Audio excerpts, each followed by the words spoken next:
This is Writing It, the podcast about academics and writing. I'm Rachel Gordon. Here we aim to make the process of writing and publishing a bit more transparent and a bit less overwhelming.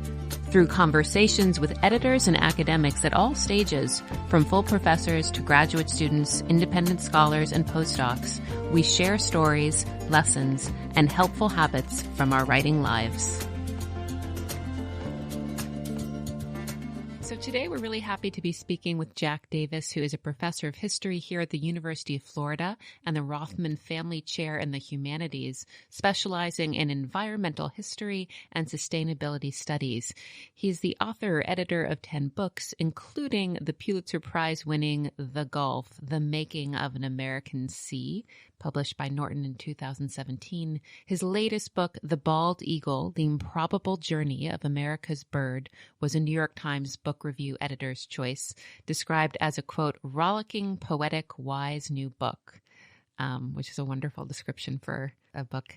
You've worked with a few different presses and editors, Jack, and I noticed the past two were with Norton. And so I wonder if you could tell us about, it looks like in the history of the books there was a transition made in those last two books. What changed in your writing, or what the audience that you wanted to reach that also ended up translating into a change of publisher? Yes, you're exactly right. There is a shift there, beginning with the Gulf of Mexico book, which was published in 2017. I had my previous book, the book prior to that one, was a biography of Marjory Stoneman Douglas, and titled "In Everglades, Providence, Marjory Stoneman Douglas and the American Environmental Century." And that was published by the University of Georgia Press. They had and still have a environmental history series there. And so that's one thing that attracted me to Georgia. But I had actually tried to sell that book to a trade press. I'd hoped to sell the Marjory Stoneman Douglas book to a trade press. That was published in 2009. So this is 2006, 2007. I'm shopping around for a literary agent and queried with some 25 of them. Only one responded. And she said, I really love what you're doing here, but Marjory Stoneman Douglas is too regional. It won't sell to a trade press. And so I had this aspiration to go broader than an academic audience some years ago. And so when I began writing the Gulf of Mexico book, I tried again and queried with some 24 literary agents. One responded. It happened to be the same one that responded to the Marjory Stoneman Douglas book. I had forgotten. She reminded me when she responded to my email, and I love the story. I hope I'm not being too excessive here, but so I had an interview scheduled with her, and a friend of mine was able to talk his agent into interviewing me as well, as a favor to him. And I interviewed with both of them. My friend's agent, at the end of the interview, said to me, and again, we're talking about the Gulf book, the one that won the Pulitzer Prize. She said, why can't somebody just go to Wikipedia if they want to know something about the Gulf of Mexico? And I didn't care for her anyway. During the interview, she was abrupt, and she didn't seem like somebody I'd like to work with. And I had interviewed with the other agent, who was my current agent previous to that, and I really liked her. And when I hung up with the one who, the Wikipedia agent, we'll say, I was actually happy with the way that interview went. So yes, I'm an academic, and we can choose to write for an academic audience or for a popular audience, particularly if you're a historian, because history lends itself to a popular audience. And I was just tired of writing books that ended up on a cold steel shelf of a library. And I like to say you do the $20 bill test, and you go in the library, you pull your book off the shelf and turn to page 100, put your $20 bill in there, and you come back 10 years later, and you retrieve your $20 bill without interest in a couple of ways. And writing academic books for an academic audience is very important. My colleagues here at UF are just the best at that. They are outstanding scholars, and what they're doing is extremely important. I just do something a little different in reaching for that broader audience. I'm sure many listeners will find it encouraging that, there was one agent who was interested, and second time around, it was kind of the same one that you ended up having the sort of second date with through the interview, and it all you need is one, as they say. That's exactly right. All you need is one, and I recommend just persevering. You just have to stick to it. There are a lot of rejections in this business, particularly when you go try to go with the trade press or go for that larger audience, and just endure and keep trying as I did, and something will eventually happen. There was a sizable gap in years. I mean, from probably 2007 to 2014, I think, is when I signed a contract with my literary agent. But it paid off, the wait, and I was just determined.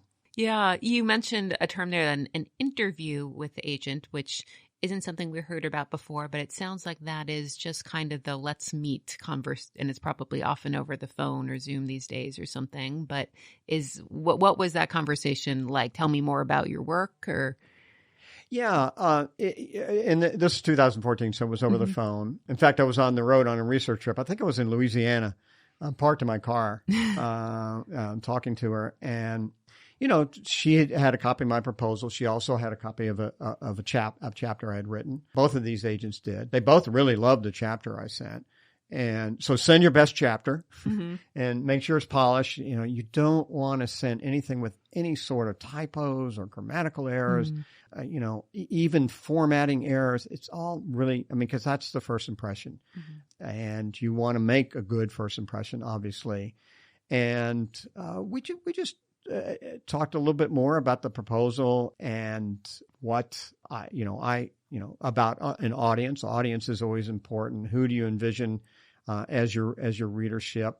So you and the agent, you want to see if you're on the same page, if you have the same sort of ideas. And she also, as I recall, suggested we do this or that to tweak the proposal. And we spent I think the next 3 or 4 months sending the proposal back and forth. My agent is very good at getting a proposal in shape to submit, because that represents her too.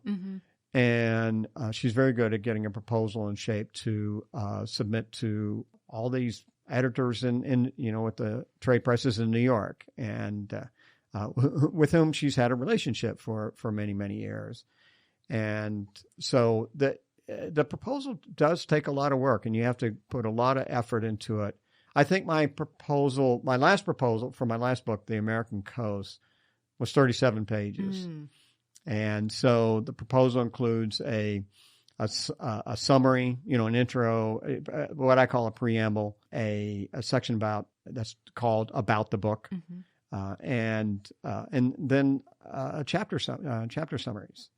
And that's where it can get lengthy with the chapter summaries. And typically you have to submit with a nonfiction book. Typically you have to also submit a completed chapter, and which I did for the Gulf. For the Bald Eagle in this latest book, the book I'm working on now, I did not have to submit a chapter because they know who I am. My press knows who I am by this point.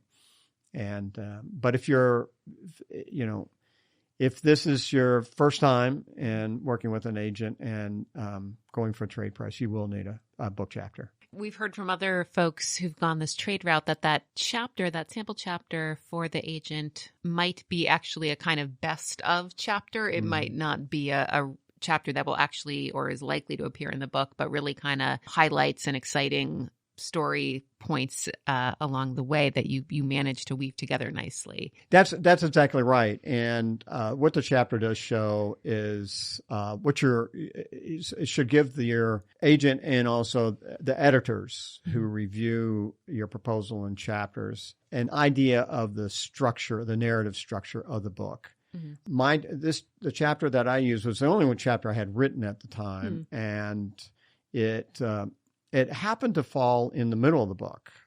It doesn't have to be the first chapter. It doesn't have to be the introduction. It turned out to be chapter 12. But it was the chapter it was the first thing I wrote for the book, because the character, if you will, that I was using as my narrative device to talk about barrier islands around the Gulf of Mexico and the ecology of barrier islands was somebody I was familiar with and from a previous book, and somebody who I knew would show me how to write the book, if that makes any sense.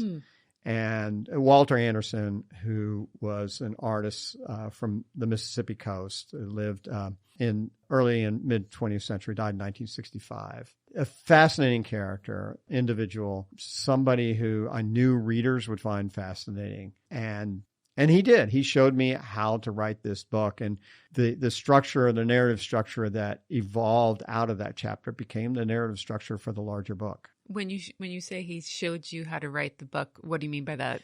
Yeah. You know how fiction writers often say that the characters they create will show them how to get to the end of the book, what direction to take the story. I like to sit back a little bit, and I want the history to show me how it wants to be written. So as I'm starting to write about, everybody has to find their own process. My process, and a lot of nonfiction writers will have very detailed outlines for each chapter. So when they sit down to write, it's almost like filling in the blanks, and they're following the directions of a traffic cop, if you will. I have very loose outlines, and so as I sit down and write, I know where I want to start, but I'm not sure where I'm going. I know where I want to start, and I have an idea where I want to end, but I'm not sure how I'm going to get to that end. And so as I'm writing about Walter Anderson and his experiences with barrier islands, he's showing me things I didn't realize before, and he's generating ideas for me as I'm writing that are new. And so I allow myself to follow these ideas, to take a turn, left or right or wherever. And that I think it will be of interest, of importance, first and foremost, but also of interest to my readers. And I am always thinking, every word I put down on the page, I'm thinking of my readers. I'm thinking of my audience. Okay, are they going to understand this word? Will they like this word? Will they be bored if I use this word again? Will I sound too repetitive to them?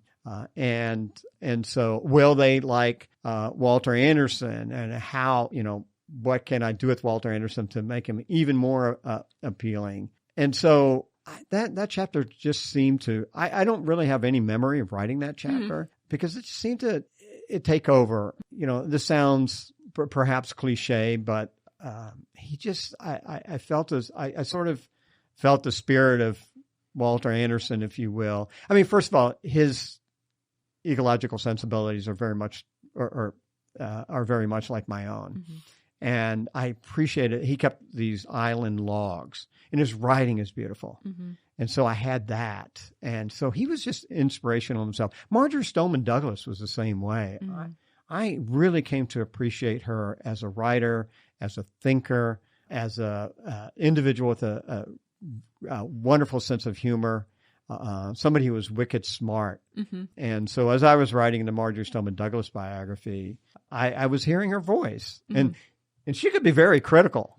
And she had died. I started writing the book in 2010 or 11 or something like that. No, before that. She died in 1998, and I started writing the book in something like 2005. And I'm glad she wasn't around because I would have been too intimidated to write that biography. Your writing process sounds pretty creative. I'm wondering if this was a new way of writing for you, or had you always approached your book writing, even the academic books before in this? It seems almost like a very immersive, follow the characters in the story.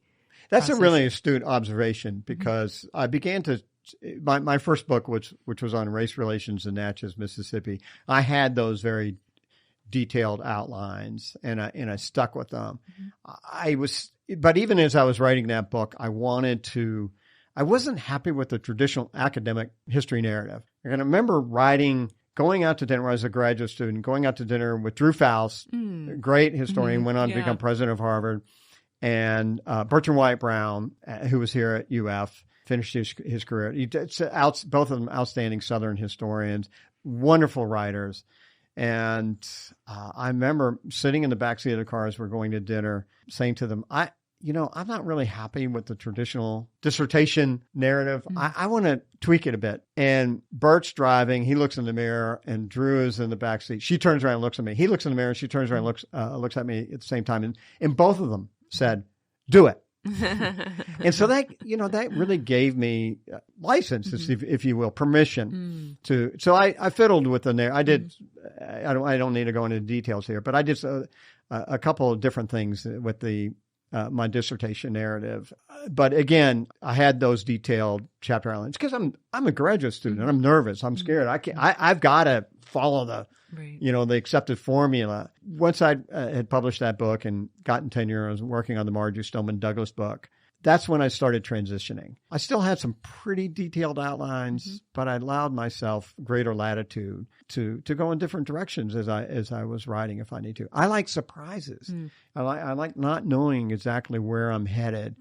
And the surprises they become really, they're obviously exciting and motivating. And, I think we all like surprises. And sometimes when I end up in a place that I had not expected, it feels like I've really accomplished something, or it's rewarding. Yeah, and that fits with the thinking about your reader in terms of satisfying that desire for surprise and sometimes suspense when you're reading a book. Some of our guests have talked about how reading has helped them learn to write that way more, or has been part of their process of transitioning to writing for a broader audience. Were there other authors or books that were kind of teaching you, or maybe subconsciously you had as models? How did you know how to write this way? 2 recommendations I have for people who are aspiring writers. One, get your butt in the seat. You got to sit down. You have to start writing. You don't say, "Oh, I want to do this." Do it and just start writing. And the other thing is read, and don't stop reading. Read, and read good writing. Read writing that you like. Read the kind of writing that you emulate. You want to equal. And you can look for it in all sort of places. I like reading the New Yorker. I like the New Yorker style of writing nonfiction, and I like journalism nonfiction as well. And so I read that, and I like a lot of the classics. I'd like to, and what I often do is, people talk about writer's block. If I'm stuck and I just can't seem to move on, I pick up Willa Cather, for instance, and I'll read a few passages, or I'll pick up Edward Abbey, his Desert Solitaire, one of my favorite writers. Burt Wyatt Brown was just a beautiful writer, and or I'll open up a New Yorker article and read it, or I have fiction too, and as I'm writing, I see a word and I like the way how somebody used it, and I'll jot it down. I'll give you an example. So Cynthia Barnett, who's a wonderful journalism faculty member here and fantastic environmental writer. She's my writing partner. Oh. I read everything she writes, and she reads everything I write. We never write together. Yeah. But whether it's a book or a blurb, we'll share it with each other, and we trust each other's opinion. Cynthia's been indispensable to me as a writer. And I can remember I was reading a Lauren Groff article, another Gainesvillian, right. And my neighbor in the duck pond, and she used the word gamble, Gambol. Yes, like that one. Yes. And actually in an article for a short story she'd written for the New Yorker about the duck pond, as a matter of fact. I think that was the title of the duck pond. I highly recommend it. Anybody can look it up. And it's fiction, but let me tell you, it's not all that fiction. Right. But anyway, I said, I'm going to find a word. I'm going to find a place, and I love that word. I'm going to find a place for it in the Gulf. And I emailed Cynthia. I said, here's your challenge. We're both going to find a place for gamble in our book. She was writing Rain, her book on the cultural and natural history of rain at the time. I don't know I can't remember whether she got it in the book, but I found a place for it in my prologue and the epilogue. So there's enough it's an space. uncommon, Right. plenty of space between the two. Yeah, because unfortunately, I sometimes fall in love with words too much that they start showing up a little too often. Yeah, you have to be careful of that. Yeah, as I said earlier, you don't want to be repetitive. Yeah. So nice that you guys are partners that way. And in terms of exchanging work, has that been years long that you've exchanged? We started when she was writing Rain and I was writing The Gulf. So sometime the early 2010s, I think, probably. And it's been a very fruitful relationship I would argue, for both of us. Yeah. And that's another thing. If you a good writing partner, such as I have in Cynthia, is also important. Yeah, I noticed that it looked like you had a couple of writing fellowships, and maybe had spent some time at MacDowell. Is that right? Yes, I spent a month there. Oh, so this is something that not all academics think is something an academic can do. How and when did that come about? So, because I was exploring a broader audience and creative nonfiction, I like to say that my work is scholarly, but also readable, meaning readable for a larger audience. And so I was aware, I made friends with a number of nonfiction writers and who are not academics. And I was aware of MacDowell, which is the oldest writer/artist colony. Used to be called a colony. They've dropped the colony from the name, a retreat, if you will, in the country. And I also have a second home in New Hampshire, 13 miles away from MacDowell. Oh, convenient. Yeah. So I was quite aware of it, and I'd been on the campus and during their annual award ceremony, walked around and said, "Oh, I really want to do this." And so I spent a month there. And coincidentally, my studio was the same studio that Jill Cement, who's on our English faculty, creative writing faculty, the same studio that she was in. Mm-hmm. And because everybody who occupies the studio signs their name on this plaque. Okay. So so you go through the names. And there was Jill, had been there several years before I. Mm-hmm. And then Lauren Groff has been to MacDowell. Yeah. And so is that the type of thing you apply for and there's a cohort every year? Yeah, you apply for it. It's competitive. Mm-hmm. At MacDowell, you can go in any time of year, so you overlap with others. Okay. So they don't accept individual cohorts. They accept individuals. Mm-hmm. Some people go for a week, some people go for 2 weeks. I was able to go for a month. Mm-hmm. And what's wonderful about it is you're surrounded by so many creative people who are not necessarily writers. They're composers, they're artists of all sorts of mediums. There are playwrights, screenwriters, poets, fiction writers, nonfiction writers. And so typically you spend your day in your studio and everybody at 5 o'clock or 5:30, I can't remember exactly what time, they meet for dinner in this big hall. Let me tell you, the food is really good. And which is important. Yeah. They feed you. You go in for breakfast. They bring a picnic basket to your studio for lunch. And the studios are in the woods. And so one studio typically cannot see another studio. Huh. And but then you get together for dinner and you interact with the other folks there. And what we did when I was there, and I think this is pretty true all the time, is after dinner, one or two people would talk about their work or even present their work. I read a few paragraphs that I had written, and you get feedback from others. But then you hear from others and you get ideas. Mm-hmm. Yeah. And the expectations of you during your time? There really are no expectations, but I'm the type of person who does, when I get a sabbatical, I don't want to squander. That is a real privilege. I don't want to squander that time. And I get a lot accomplished. And in that month I was at MacDowell, I wrote a chapter. Great. And yeah.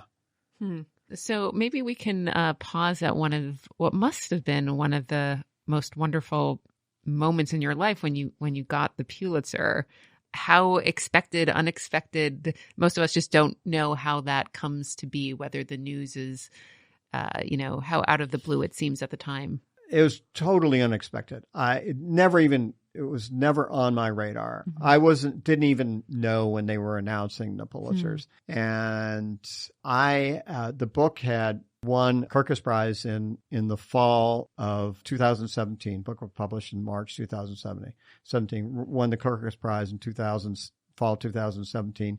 And then it was a finalist for the National Book Critics Award. And that was in January. And my editor and I were saying at dinner that night of the award ceremony, well, the book's had a great run. So I figured that's it. Yeah, I'd moved on to the Bald Eagle. And again, the Pulitzer was not on my radar, and it was announced on April 16th. I was in my office on campus in a meeting with a graduate student. I was teaching a seminar a graduate seminar that semester that emphasized writing. And I was engaged with this graduate student, reading him the riot act for his sloppy writing all semester. And my cell phone dinged, and then it rang, and my office phone is ringing, and neither one will stop. And it's getting annoying because I'm having a good time. And finally, I just said, I better check and make sure there's no emergency. So I picked up my phone, looked at my text. And the first text was from my editor saying I'd won the Pulitzer. And I stood up and I said, holy S. And then I had no capacity for speech after that. And so I didn't know how to tell the graduate student. He's looking at me like, what's going on? What's going on? So I had to slide the phone across the desk to him to read a text. Then his eyes bugged out. And I know what he was thinking. Meeting's over. And immediately called my editor, and he said, the press is going to be calling. I said, well, I got meetings with graduate students. He said, cancel them. And so I asked the graduate student to let the others know, and they were perfectly happy. And so it was a complete surprise. Yeah. I wonder how that changed writing after. I mean, I can't help but assume that gave you even more confidence, although the book had been very successful before then anyway. But how did that change writing for you to win the Pulitzer? Well, I think one thing that, at least I was struck with, and I'm sure a lot of people experience this, is, imposter syndrome. And then that begins to shift to, okay, well, now I've got to start writing like a Pulitzer Prize winner. And how do you do that? So, and apparently my previous formula had been successful. And so I really just stuck with that. And, when I was writing the Bald Eagle book, I was worried that how baseball pitchers get the yips and, or fall into a slump. And I was just worried, God, I hope this doesn't happen to me as a writer. Is this writing up to par with the Gulf? And I just try to ensure that I was the same writer that I had been before. And, sometimes you have your doubts. You think, well, no, I'm not. I don't sound the same. Have I lost my voice, right? I don't sound like I did in the Gulf. Or, oh my God, where did that sentence come from in the Gulf? That's so beautiful. Where did that come from? Why don't I have any of those sentences like that in the Bald Eagle? And so, there are emotional ups and downs that followed. But also there was, I should say, immediately after the award, I was in so much demand that I had a bout of depression through the summer, and it was very stressful for a while. And then you get past that, and then then you get back to writing the Bald Eagle book, or I did, and there's that new stress. I cannot be the same writer that I was before. Anxiety. Yeah, that does sound very normal. It sounds like you have a great relationship with your editor. You really trust in him. Was he someone who's been able to sort of reassure you or let you know if the writing was at the standard that you both sort of expected from yourself? Yeah, my editor is Bob Wilde, who's a veteran editor, is very well known in literary circles. He was Edward Abbey's last editor. He was E.O. Wilson's editor in his last few books. And as I mentioned before we started chatting here for the podcast, that he's now Paul McCartney's editor. And he's Jill Lepore's editor. So he's a great one to be with. And yeah, he will let me know if something's not right, which writers should appreciate those kind of criticisms. But he's also doesn't hold back compliments either. Mm-hmm. So he can be he can be discouraging, he can be encouraging, and I think that you need both. I think that you need somebody who keeps your feet on the ground, but you also need somebody who's able to encourage you to keep moving ahead. Bob likes baseball metaphors, so he likes baseball. So there are a number of baseball metaphors in my book, which I always have fun with. We talked a little bit about your finding your agent, which sounded like it came from really your persistent cold call queries. How did you end up working with Bob? So my agent knew Bob, had worked with him before, and she sent a proposal to a number of editors with trade presses, and we had offers from, I don't know, half a dozen, I think. And the best offer we got was from W.W. Norton, from Bob. He liked the book. He saw potential in the book from the very beginning, and he loved the chapter on Walter Anderson and Barrier Islands.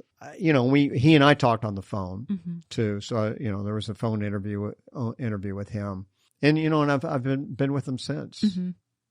When you say it was a good offer, I don't actually know. Is that all about money? Or are there other things that the author of Trade Press is thinking about when you're weighing offers from presses? Well, publicity, public relations, advertising. And as it turned out, I had a really wonderful publicist at W.W. Norton who was also, so when the trade presses consider a book proposal, everybody reads the proposal.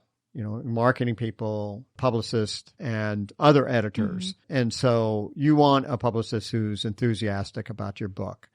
And the publicist, she's now left and gone to another press, sadly, but I got to work with her on 2 books. And I think her replacement seems really wonderful too. And so that's important as well. Because you don't want your book to do all this work and then even if you get a nice advance, you don't want it to just die on the vine, and get lost. And I have a friend of mine who's a novelist, and his editor, he's published 3 books with Doubleday, and his editor is Dan Brown's editor. And he had the unfortunate circumstance of his book being published at the same time as one of Dan Brown's book. And so he just kind of got lost in the shuffle. Yeah. So does that mean the publicity person was either explaining to you or in the offer it was clear what they would be willing to do or what they plan to do for your book? It wasn't in the contract or the offer, but you have a conversation with the publicist, or it's having a conversation with the publicist is important. So I knew that she was enthusiastic about the book and wanted to get behind it. And, we talked about things that she would do to promote it. And so those are 2 things you're really looking for. I mean, whether you're going with an academic press or a trade press, you want an editor that you can work with. And then you want a publicist you can work with. So I guess these past 2 books, you probably did a lot more publicity and book promotion kind of events. How has that been?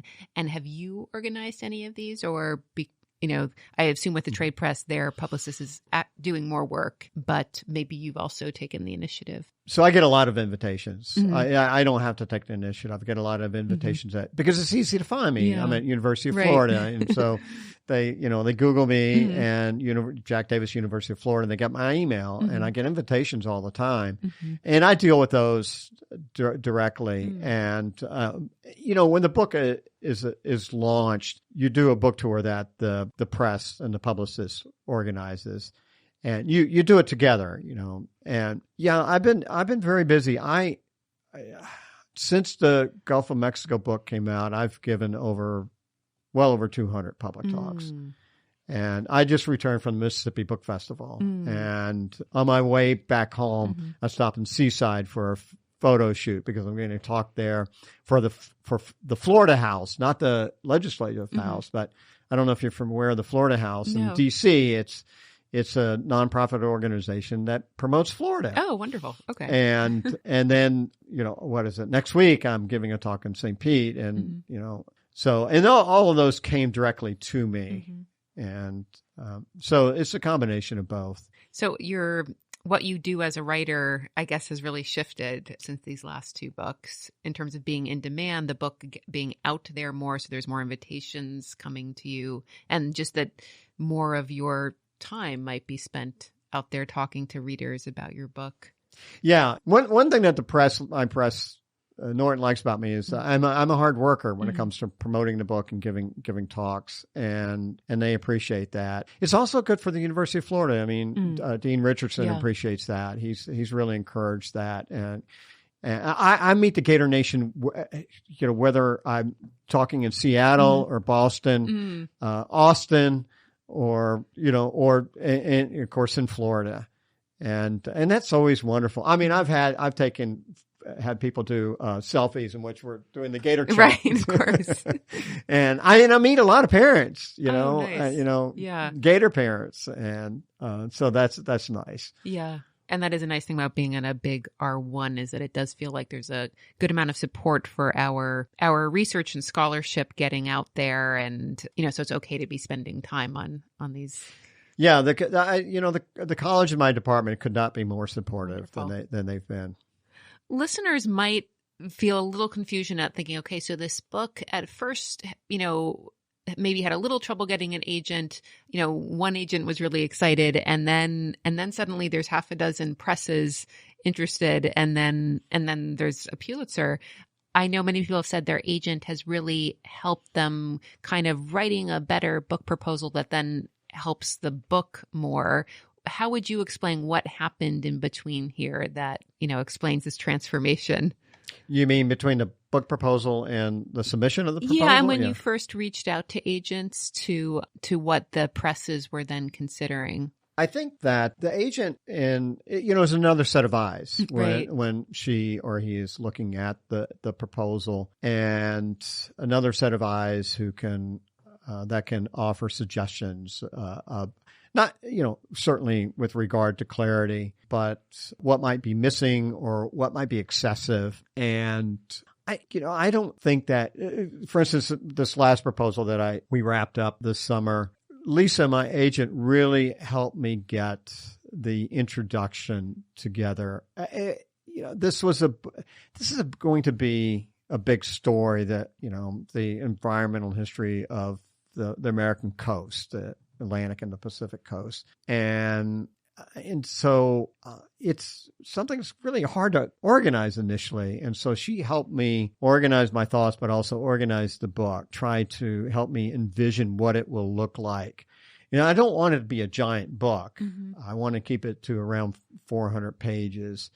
So she helped me keep the proposal tight, and of course my chapter summaries tight as well. And as far as the Gulf, it's something very, very similar, and the structure of the proposal is as well. Yeah. So we ask people what they feel like they're getting from their agent. It sounds like you have an agent who's very helpful in reading and editing and tightening. Yes, that's exactly right. And some agents will read chapters as you're writing them, and my agent would do that, but I've never asked her to do that. But I know a lot of authors that really do depend upon they want a very active agent, or an agent that's very active during the writing process. A question that we're asking all guests is, what is something you wish you had known about writing or publishing earlier in your academic career? That's a good question. I would say that there's not this impenetrable wall between the academic and the world of the trade press. There's not this impenetrable wall between New York City and the rest of the world. And so, yeah, sure, be intimidated by it, but don't think that you can't surmount it. But also the other thing that I wish I had known is that, most of the editors of the trade presses are in New York, and they're very regional centric. Northeasterners are just generally, I divide my time between the Northeast and here, and part of my family is from the Northeast. And so I have a lot of experience. Went to graduate school up there, and Northeasterners tend to know Europe better than they do the American South. So I wish I'd known how regional centric they are and how important. And this is something I realized after the Marjorie Stoneman Douglas book was rejected by agents, and she was labeled regional. And so with the Gulf of Mexico book, I said, okay, nobody's going to see the Gulf of Mexico as regional. So the subtitle of the book is The Making of an American Sea. And that was, I chose that subtitle because I wanted to debunk the idea that, the Gulf is regional. No, it's an American. It has both ecological and historical connections to the rest of the country. And I made that clear up front. So I wish I'd known that sort of thing when I was writing the Marjorie Stoneman Douglas book. So I would have consciously written a proposal that didn't sound, remotely regional, that Marjorie Stoneman Douglas is an American writer. She's an American environmentalist. She's not just a Florida writer, a Florida environmentalist. And so I wish I'd known that. What you said about that feeling many academics and maybe those of us who are away from the Northeast have about trade press seeming like, oh, that's over there in New York City and it's far away from us. Was there a turning point for you when you decided, okay, but I'm going to go for that, or, but I can do that? Or how did your attitude toward feeling it might be attainable? When did that shift? I don't think I ever thought that I can do that, but I always was determined to go for it. And, even after the Marjorie Stoneman Douglas book was, ignored by some 24 agents, I with the Gulf of Mexico, I said, I'm just going to go for it. This is what I want to do. And I was determined.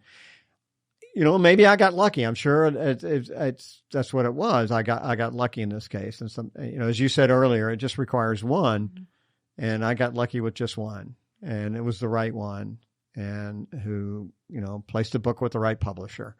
Yeah. You just go for it.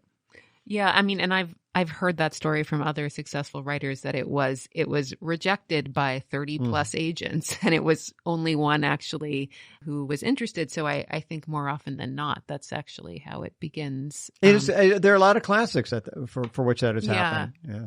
Another question we've been asking our guests is if there is a writing practice or habit that's been working for you. So my writing habit is to write every day, and I like to write in the morning. And as I mentioned earlier, you have to find your own process, and that may take some time. Some writers like to write at night. Some writers like to write in front of a blank wall. Jonathan Franzen, he rents an apartment and he puts his desk up against a blank wall. I have a big plate glass window in my study at home that looks out over a pollinator garden. That's what I like, and that works for me. And as I mentioned earlier, loose outlines. I essentially if I work on one chapter at a time, and I will research and write the chapter at the same time. And I will take Post-its and write down what I want to cover in this chapter on these Post-its, and then put them on a file cabinet next to me in the order which I think that I will write about each of these ideas or subjects. But the Post-its allow me to shift things around. And so that process, naps, naps. I'm typically a 2 morning writer. I get up in the wee hours. I'll write for a couple hours. Then I'll go back to bed for what I call a second sleep. And then I'll get up again and I'll have a second morning. Yeah, that's great. In which I write. Yeah. Huh. And what makes for a good writing day? In terms of length? Or what makes you feel this was a good writing day? Is that length? Is it output? Sometimes it is length, and sometimes it's wrestling with a new idea and taking, and really getting it down on paper. Being able to articulate what I want to say is a good day. And, there are a lot of little things that can give me, a word you discovered or you use in a way that you'd never used before and you really like, or a particular sentence you may have spent hours trying to write, so there are a number of ways that you can find accomplishments in your writing day. Or, oh wow, I finished a paragraph today. That's right. Or I wrote a whole paragraph. Wow. but again, it's your process. It's your individual process you find. I mean, some people, Graham Greene, his goal was 500 words a day and, minimum of 500 a day. I can't, and I know a lot of writers that have those word goals. I don't. Mm-hmm. I have no idea how many words I'm writing each day, but I'm writing. Mm-hmm. And also walks. Walks work really well for me when you can't find the words or, figure out how to articulate a sentence. And I walk with a little notebook so I can jot down. It's really remarkable ideas that come to you as you're walking, whether you're trying to write a sentence or just sort out an idea. Agreed. Well, thank you so much, Jack, for talking with us about this. I feel like we talked about a lot of the joys of the writing part of the academic life, and it's been a lot of fun. Yeah, it's been great fun for me, too. Thanks for having me.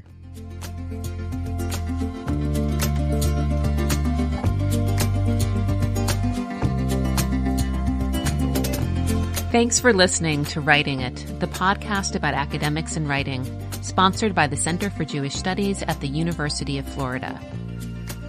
Visit our podcast description to find out how to contact us and send us your questions about academic writing and publishing.